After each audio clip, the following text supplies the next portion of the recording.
Ground law. What does it mean? Right? Is it a license to kill? I'm Professor Law Dog Lawson. This is criminal law class. If those of you turned into this channel looking for how to cook with Joey or something like that, you in the wrong school. You're in the wrong classroom. Get your stuff. Walk out the back. Right now we're talking about criminal law, and we're going to talk about self-defense over the next 2 or 3 sessions. Okay, and because of that, I kind of want to take my time, and we're going to deal with just 2 areas of self-defense today: the stand your ground law and the counsel doctrine. No duty to retreat in your house. How do they apply? When do they apply? And so let's go ahead and get started. I'm going to talk about 2 cases. The first case I'm going to analyze once we get done learning a little bit about the counsel doctrine and stand your ground is going to be the George Zimmerman Trayvon Martin shooting. Uh, Again, that brought the stand your ground law to the forefront when Zimmerman killed unarmed Trayvon Martin, or he was only armed with some Skittles and an iced tea in Florida, and then was found not guilty. I'm going to give my opinion on that case after we go through and learn a little bit about both of these areas of the law. I'll give you some hypos too, so get ready. And the next case here is young man. This is Hawaii's version of the Trayvon Martin Zimmerman shooting, because like Trayvon Martin, this young man, Colin Eddard, was unarmed at a McDonald's in Waikiki when he was killed by this federal agent from the State Department, Chris Dede. And what they have in common, they being both Dede and Zimmerman, is they both got away with murder. And they both were found not guilty of murder. And I know there are going to be people that say, you know what, Professor Lawson, you shouldn't be saying that because it was really self-defense in both cases, etc.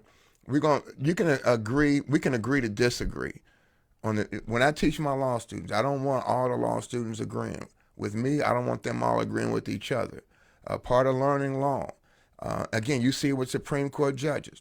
You get some judges who say, in the majority, who say this is the way the law should be. Then you have those judges that dissent, that say no, no, no. And they're looking at the same cases. They're looking at the same facts, the same case, but coming up to 2 different conclusions on what the law should be, and who wins and who loses. And so feel free to do that when you comment at the bottom of the YouTube comment section, or when you comment when it comes up on Facebook. And again, I'll try to respond to all the comments. So let's get started. All right, so stand your ground, right?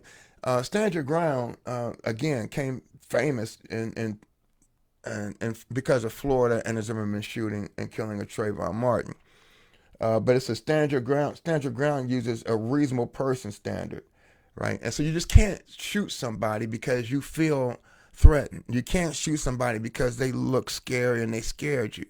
It has to be judged from a reasonable person standard. What does that mean, Lawson?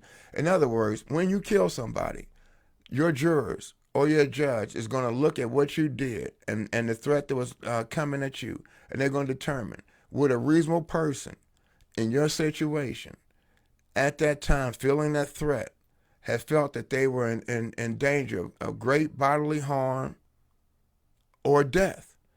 Because the only time you can use deadly force is when you are in danger of great bodily harm or death, and that danger is imminent. In other words, it's coming right now. Then you can use deadly force. But it's judged on a reasonable person standard. If you come in and just say, oh, you know what, for some reason I just thought he was going to kill me. And I really believe that to the core of my soul, right? And the person wasn't doing anything. But because in the defendant's mind they look scary, that's not going to be enough. All right. Now, how does the counsel doctrine work? The counsel doctrine allows you to establish self-defense justification for using lethal force against an intruder in your home. For example, under that doctrine, it may shield you from criminal prosecution, and sometimes also from civil liability. In other words, sometimes people you can shoot somebody in your house and get sued because they could argue in some states, hey, I was just trespassing, or I wasn't threatening anybody. I was just coming in to steal some silverware, and I wasn't going to try to hurt anybody. In some states, you have to demonstrate that you, and even in your own home, had a reasonable belief that you was in danger of great bodily harm or death before you can shoot somebody. What the council doctrine does in those states is it says you ain't got to run. And the reason why that's important is because in states that don't have a stand your ground, if you're in public, right, in a state that does not have stand your ground law, and somebody threatens you, let's say, for instance, you're at a bar, and you get into an argument with a guy, and the guy says, hey, man, guess what? I'm going to go out to my trunk and get my gun and come back in here and kill you, Lawson. And if you're here when I get back, I'm going to just start shooting. And so he goes out to the car to get his gun, and the bartender turns to me and says, hey, Lawson, there's a back door that you can get out of this bar safely. You parked in the back, and you can escape safely. In those states that don't have stand your ground law, if I have a duty to retreat. Those states, you have a duty to retreat. Hawaii is one of them. And what you have to do is, if you can safely retreat, you have to retreat before you can use deadly force. Now, keep in mind, you have to be able to safely retreat. In other words, the law in those states where you have a duty to retreat, the law doesn't say if somebody pulls a gun on you, you have to try to outrun the bullet. Right? If you don't think you can safely retreat, you can stand your ground at that point, even if you're not in a stand your ground state, and defend your life, right, by use of deadly force. But if you can safely retreat, you have to. So let's say, but in your house, if somebody comes in or you hear somebody coming in and you got one of those security rooms where you can go lock yourself in and you're bolted behind, you don't have to go do that. You can stand there and wait till they come in. If you believe that you're in great bodily harm, in danger of great bodily harm or death, you can kill them. Now, in some states, though, like Illinois has a law as far as the council doctrine that says if somebody breaks into your house, they are presumed to cause you harm. In other words, if you kill somebody that tries to come into your house, let's say your daughter's boyfriend, God bless him, sneaks into your house at night to go see your daughter, and you don't, right? So he's not there to cause you any threat. The fact that he comes through the window and you don't know who he is, right? And you kill him, and the evidence comes out that he was just there to hook up with your daughter, which is probably a justification for, no, I'm just joking, I'm not going to say that, but to hook up with your daughter, and he wasn't there to cause you any harm. In Illinois, it's presumed by law that the person coming through the window had the intent on causing you harm. And so it gives homeowners in Illinois a real license to start shooting people that come into their house. So they're different in each state. All right, and that's what that says. It's different in each state. So here's your hypothetical. Okay, now for those that's watching this on YouTube, I'm gonna give you a hypothetical, and at the bottom of the comments section, you're gonna talk. You just put in garage, yes, self-defense, no self-defense. Okay. And for those on Facebook, put it in the comments section. Garage, yes, self-defense, no self-defense. Now, the garage is attached to the house, and so it's part of the home. So the council doctrine applies. All right. Now, here's what I want you to do. I want you to go through the hypo and tell me if you think, from what you've learned so far, if the person rightfully used self-defense under the council doctrine or not. And your hypo is this. A man has had his garage broken into a few times. To do something about this situation, he leaves the garage door open and installs a motion detector. When someone wanders into the garage, he rushes out with the shotgun and shoots the person several times. He claims the shooting was justified under the council doctrine. So this guy, hey man, this guy had enough of somebody breaking into his house. Right? And the question is justifiable under the council doctrine. This guy had enough of somebody breaking into his house, and he was like, hey, you know what? This ain't going to happen again. So I'm going to put a motion detector out there, right? And as soon as he put it out there, the next day it goes off, he takes his shotgun out there, and as it says here, when someone wanders the garage, he rushes out with his shotgun and shoots the person several times. So I'm going to give you a second to answer this. Self-defense, garage, self-defense, yes or no? Again, on the YouTube comments, put it down there. Don't forget to subscribe to my channel so you can get more of these videos. On Facebook, go ahead and enter it in there. I got to get a drink of water. All righty. What's the answer? Well, before we get to old Charlie Cole, the answer, this is a real case, and the answer is not, it was not self-defense, man. Why? Because his garage had been broken into several times. No one tried to harm him. They was just trying to steal from him, okay? And then two, when he goes out there and shoots the guy, he shoots him several times with a shotgun, which means that you had to shoot, bang, and then you had to recock, and so you're doing it over and over.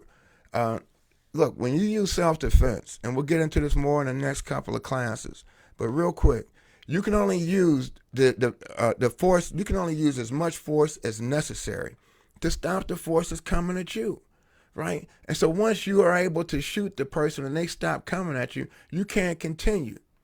Now, this next video that I'm going to show you is a case I did on Court TV in 1995, and just to set it up.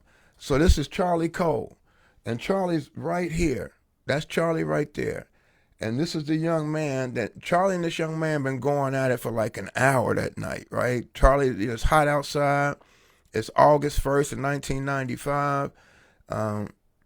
And they've been drinking and they're arguing. And so about a half hour before this scene happens, Charlie goes into his house because he's getting tired of the kid talking, and puts a gun in the waist of his in the back part of his the small of his back, right around there. And so he's out there, but he's on his porch, and the porch is part of the house, right? The porch is part of the house. There's no duty to retreat under the council doctrine from your porch. It's considered part of the house. Now, I'm gonna play the video.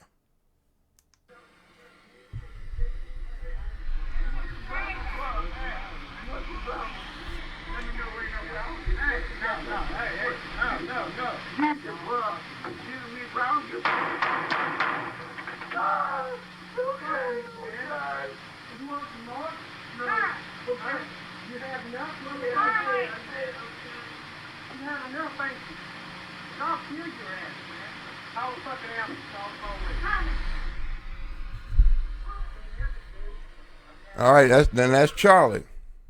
That's Charlie Cole. And so this case was on Court TV. Y'all, some of y'all in Ohio and Kentucky and Indiana that's watching this, give old Judge Nato a call. Judge Nato was a man. We had so much fun. I mean, there's nothing fun about someone getting killed. But I love practicing criminal law. You know, I tell my students every day, you know, choose, and it's not just for if you're a criminal, if you practice law, or no matter what you do, choose something that you love to do so that when you wake up in the morning, right, you can't wait to get to work. Choose something that you love to do to where, I mean, you would almost sit there and think, man, I would do this for free. And that's why I love doing these classes for free. But let's get back to it. All right, so let me ask the question. Charlie was charged with premeditated murder in the first degree, right? And now this was at Charlie's own house, his own security video, right? And so Charlie gets arrested when the police get there. And you know how they got the video? Because Charlie took the video out of the recorder and hid it in underneath his couch in the cushions before the police got there. Do you know how the police got the video? Well, when Charlie was in jail, Charlie's wife gave the cops the video. I guess this is a cheap way of getting a divorce. I don't know, but I'm like, hey, man. All right. So, what's your answer? Not guilty? Right? Cancel doctrine? Keep in mind what Charlie said was, look, man, I told the guy I had a gun. He's still coming at me. Right? I'm not going to show it again. He's still coming at me. And he wasn't stopping. Right? You heard him say, you may not, but what the kid said, shoot me then. And Charlie shot him. And then Charlie walked over him and asked him, did he want some more? So, not guilty of premeditated murder or guilty? And write it down. Put Charlie underneath. If you YouTube, put a Charlie underneath the comments. Guilty or not guilty? Yeah, Charlie was found not guilty of first-degree murder, but guilty of murder. So cancel doctrine versus stand your ground. What's the difference between the two, right? In general, stand your ground laws say that you may lawfully use force to defend yourself and others without first attempting to retreat from the danger. However, certain conditions must be met, such as using an amount of force, again, that's proportional to the threat. You know, it has to be proportional. And again, that guy, let's say that guy that came out in the garage, our last hypothetical, and let's say that you truly believe that, yeah, he has a right, he may have felt threatened when the person came through, so he shoots the guy with the shotgun, the guy falls down. You know, once you keep recocking it and shooting, right, you lose your right to argue self-defense. So if you go too far, right, so you can start out with a legitimate right of self-defense. Yeah, you was right for shooting, right? Then they stopped threatening you, and then you kept on, right? I mean, I had a client one time that shot a guy and then stood over and put the gun in his mouth and pulled the trigger, but the gun jammed. And the guy lived. And now that client was still found not guilty by reason of self-defense. He was lucky. And I got other cases. I mean, like I said, I did it for like 18 years where I had clients that shot people in the back that was unarmed and were found not guilty by reason of self-defense. And it becomes a very, very controversial thing to argue in a court of law. But it depends on the facts of each case. Only about half the states have stand your ground laws. In places that lack them, you may have difficulty establishing self-defense outside of your home if you could have safely retreated instead of using deadly force. We talked about that, right? All right, an actor can successfully claim self-defense if she honestly and reasonably believes that elements of the defense exist. Even if, listen up now, even if her belief turns out to be mistaken. So some of you all, here in Hawaii, we had a man who was in the military. He was coming home he was about to depart or be deployed. So his last day in Hawaii was I think, going to be the following day before he was killed. He went out drinking, and he was coming back to his house in Ocean Point in Ever Beach here on Oahu. And out there, it's like all the houses look alike. And he's banging on the door because he's at the wrong house and his key's not working. He thinks somebody's changed the lock or the lock is jammed, and he keeps banging. On the inside, the homeowner is thinking, hey, man, somebody's breaking into my house. I got my kids here. And the guy's hitting harder and harder, and the homeowner shoots through the door and kills the soldier. Now, the question is, he had an honest and reasonable belief that someone was breaking in his house to do bodily harm. Now, he still has to go to trial in the next few months or whenever we get out of this pandemic. It happened in Ohio. Remember the guy whose son decided to skip school? So he went down and hid in the basement. His father went to work, and the son's down in the basement and doesn't know his father is going to come back early. His father comes home early. Here's the young man in the basement, but thinks it's a burglar because his son's supposed to be at school. He actually goes down there, becomes startled by his own son, and accidentally kills him. That's a sad case, right? But that's an honest but mistaken belief. So, the aggressor rule. That means that you can't start a fight, man, and then claim self-defense. You can't go to a bar, right, and start talking about somebody's mama, and then they get mad, and then you punch them, right? And then they pull out a gun and you stab them. And you say, well, I acted as self-defense because I just punched him and talked about his mama. Yeah, I started it, but he pulled out a gun. What was I supposed to do? Let him shoot me? Right? And so, and you cannot argue self-defense because you started the fight. In other words, had you not punched him and talked about his mama, you wouldn't have had to kill him. Right? And so the aggressor rules mean you can't start the fight. And that became kind of controversial to me with respect to Zimmerman and Trayvon Martin, and even with respect to Didi and young Colin down at the Waikiki McDonald's, right? I mean, anyway, I'll get to that case in our next class on Thursday, and I'll upload that video then on YouTube. But today we're going to talk about Trayvon in a minute. right? The initial aggressor cannot claim self-defense unless he or she renounces his or her initial aggression. So what does that mean? So that means you can start the fight, right? So you start the fight. Hey, your mama looks like that, and then you punch the guy, whatever, and then it gets out of hand. He's like, okay, look, man, I'm sorry. Let's stop. I didn't mean to, and it's just getting out of hand. I was just joking with you at first, you know what I mean? And then the guy says, no, hell no, you know what I mean? You done started it now. And then pulls out his gun. Now, at that point, you can defend yourself because you're letting him know, I'm not trying to hurt you no more. I'm not trying to, let's stop. I renounce. Right? The initial aggressor is one who's affirmative, unlawful act. So who's the initial aggressor? Right? Who started it? And so what you have to show in self-defense is if you get charged, if you have to kill somebody and you say I did it in self-defense, you have to go into court and the prosecution and you have to basically argue to your jury that, hey, he started it. And most of the time he is dead. Right? And so you don't get to hear their version of what happened. And that's the other unfair thing about it.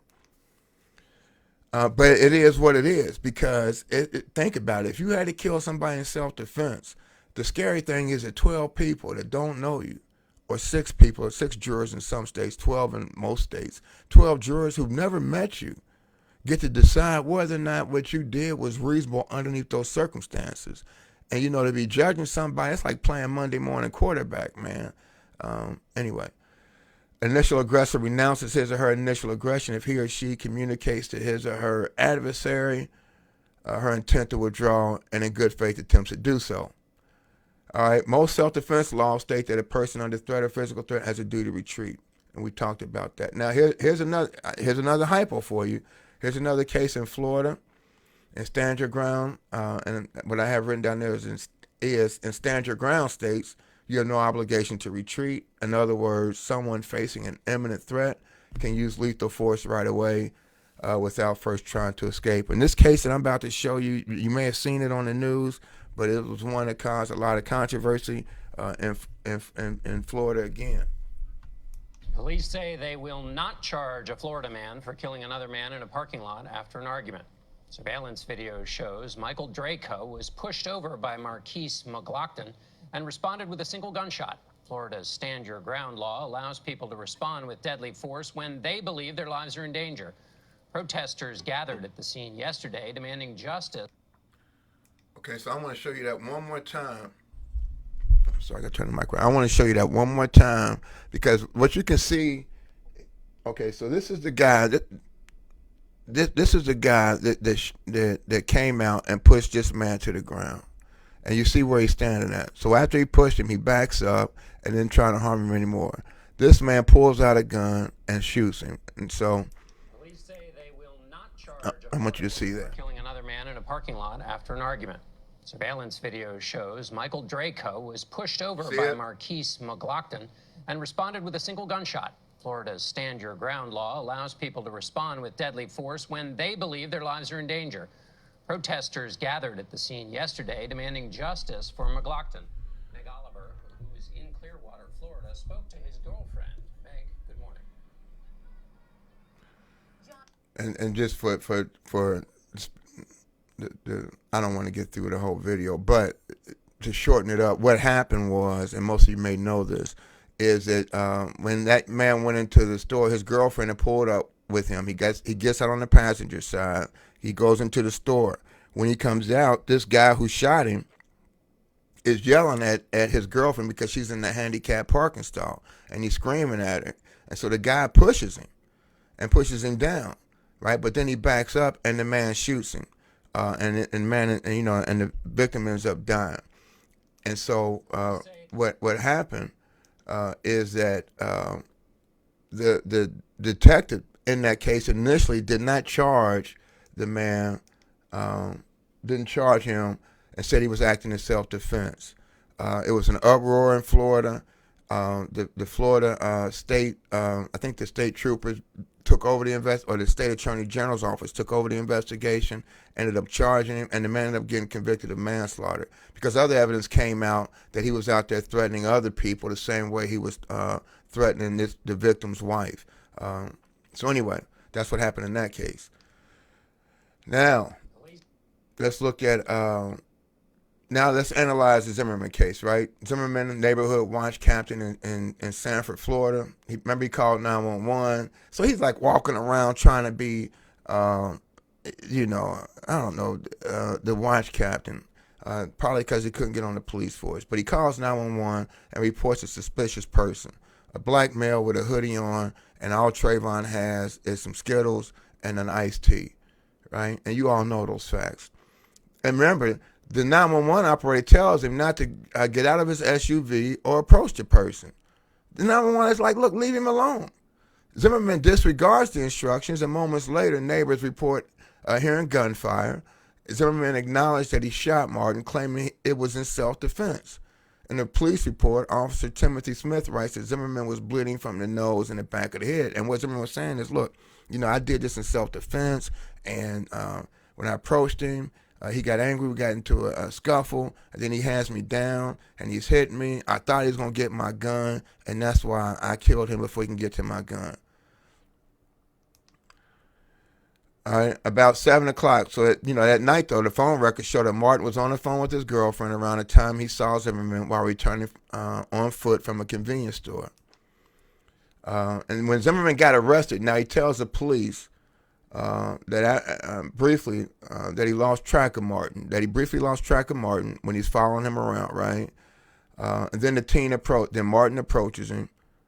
After the two exchange words, Zimmerman says he reaches for his cell phone, and then Martin punches him in the nose, right? And so again, how does Trayvon know that when Zimmerman is reaching for the cell phone that he's not reaching for a gun? I mean, here's a man that's been stalking he's stalking Trayvon, right? As if he's going to try to rob him. And then he goes for something. He says it's his cell phone. And then Martin punches him. Right now, what we've learned on self-defense, can you not argue for Trayvon Martin that he had a reasonable and honest belief, even if that's that he may have been in danger of harm? And even then, Trayvon didn't use deadly force. He punched him. Anyway. Zimmerman says Martin pins him to the ground and begins slamming his head into the sidewalk. At about 7:25 p.m., Martin is shot and killed in his arena. At the time of death, again, the teenager is unarmed and carrying a small amount of cash and a bag of Skittles and iced tea.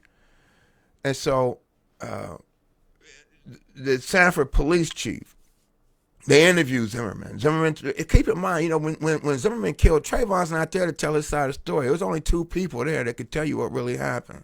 Zimmerman and Trayvon. Trayvon's dead. Why? Because Zimmerman killed him. So Trayvon comes in and tells the police his story, and it's recorded. And the police said, we're not going to charge him because there are no grounds to disprove his version of events. I'm like, are you serious? Look, if you kill somebody and it's just you and them, right? The only version of events you're going to get is from whoever was the shooter, because the other person is dead. That means no one would ever get charged. If you believe what this chief is saying, that means no one would ever get charged with it. Right? The chief claimed that without specific evidence to refute Zimmerman's self-defense claims, Lee said an arrest would have subjected the city to possible. In other words, if we would have charged him, he could have sued us. As you can see, Lee was fired months later amid national outrage over his claim he did not have probable cause to arrest Zimmerman. And he still stands by that decision. And again, man, the fact that Trayvon is unarmed should put a red flag that, you know what, maybe this may not have been self-defense, because I can't understand why it is. When I listen to the recording, think if you're the chief, I'm listening to the recordings of the 911 operator telling you to leave this man alone. Telling you to leave him alone. Stop. Don't follow him. Leave him alone. And you say he's suspicious, but you don't say that he's doing anything other than walking. How in the hell is that suspicious? I mean, and for that reasonable suspicion and Terry stops, I did a video on that, a class on that.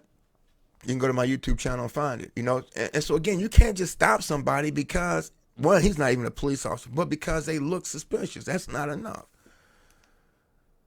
All right, and so this is his actual jury. Now, on June 20, 2013, a 6-person jury selected. It's all females, all white females. June 24, 2013, the trial begins with opening statements. The lead detective in the case, Chris Serrano, was called to the stand by the prosecution.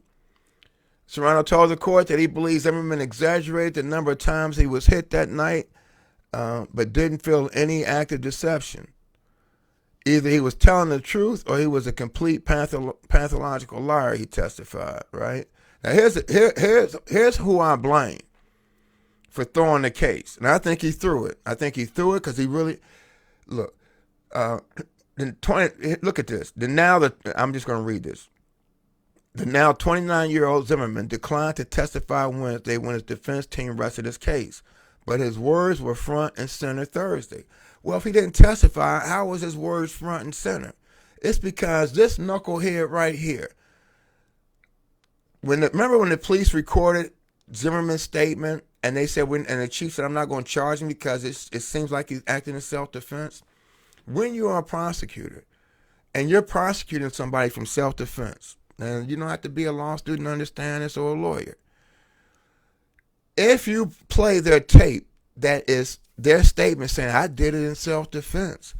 He was coming at me. He's hitting my head up against the ground. My nose was bleeding. I thought he was going to take my gun and kill me. Now, that's all been recorded because you're sitting, right? The police took it. And if you play that in the trial, prosecutor, then the defendant never has to take the stand. Remember, in our country, you have a Fifth Amendment right not to be a witness against yourself. In other words, the defendant doesn't have to, if you get charged with a crime, the state has to prove their case beyond a reasonable doubt. You don't have to take the stand and do anything. Now, if you're going to claim self-defense, you have to show some evidence that you acted in self-defense. And so in all the cases that I did, and I did a ton of cases in self-defense and won most of them in daily self-defense cases. But in all those cases, if my client made a statement to the police that was recorded that was basically saying I did it in self-defense, the prosecution never put the tape in the evidence. Why? Because it forced me to put my client on the stand because there has to be some evidence that he acted in, or she acted in self-defense. And if the prosecutor puts in my client's tape, which is my client's not being cross-examined by the cops, and so all the jury gets to hear is Zimmerman saying, oh man, he's hitting me in the head, he's banging my head, my nose is bleeding, and he's about to get my gun. I had no choice but to kill him at that point. It was kill or be killed, right? And so the prosecutor doesn't get to cross-examine Zimmerman. He doesn't get to question him. The jurors don't get to see how he's coming across when he's on the witness stand because this knucklehead put the tape in, and now the defense lawyer's like, well, now that you put my client's words and the evidence from what he told the cops, hell, I ain't putting him on the stand for what? So that you can cross him? Man, I'm telling you, man, that guy, either he needs to be sent back to remedial prosecutor evidence education school, or he need to be fired. But I think he threw it. And on Thursday, when we get to the Chris Dede and Colin Keith Conashero, he threw that case too. He intentionally charged that case, and they prosecuted that case in a way to where they allowed Dede to get away with murder. Now, I know some of y'all going to say, oh, Lawson, I like your classes and you understand the law, but I don't like your opinion on this. Well, that's my opinion. But and I want you to be just as fired up about your opinion too, if you disagree. But keep in mind the fact that somebody's scared. Look, it's getting to the point now with stand your ground law to where somebody just ticks you off, like what happened in that station. Here's what the law says. I'm getting out. Here's what the law says in those states where there's a duty to retreat. And the reason why those states that don't have stand your ground law still maintain if you can retreat safely without taking life, you have a duty to do that. And if you don't do that, and you could have, and you take a life, you're going to prison for murder.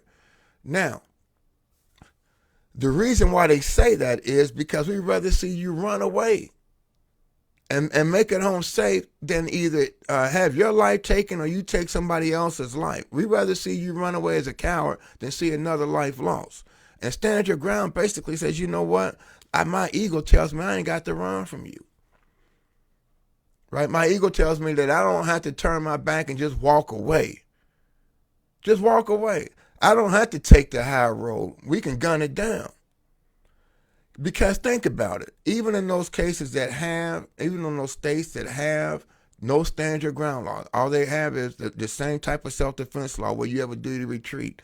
You can, if you can't safely retreat, you can't stand your ground. You don't need a stand your ground law to use self-defense. That's why it makes no sense, right? In other words, Zimmerman, his lawyer really didn't argue stand your ground law. Remember, because Zimmerman, let's say that Zimmerman was not in a stand your ground law state. His argument is this.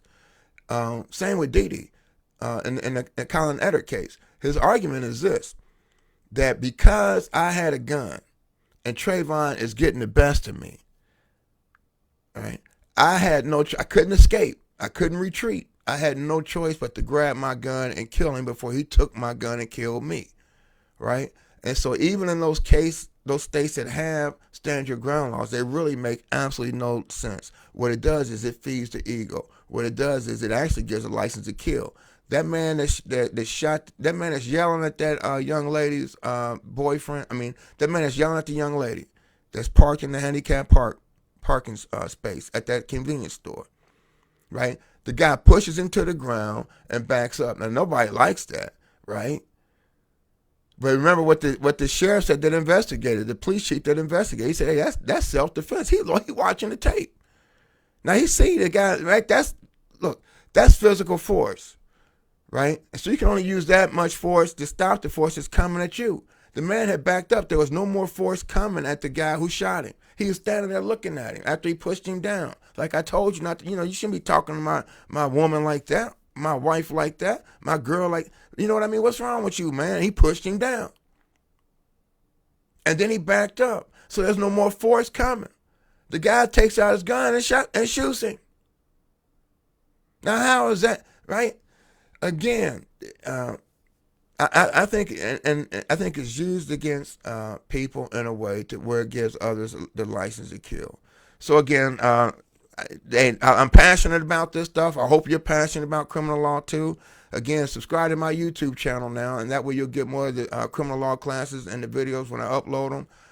And make sure you like my Facebook page and like this video. Until next time, take care of each other, stay safe. Professor Law Dog Lawson. And I'll see you on Thursday in class. And make sure you do your homework. Make sure you do your homework.